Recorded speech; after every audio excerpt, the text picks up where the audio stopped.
వర్ణించుట నా వల్ల కాదయ్యా, నీ కృపని వివరించుట నా బ్రతుకు చాలదయ్యా.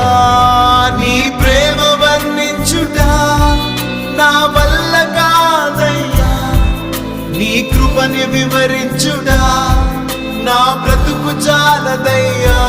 తండ్రి దేవా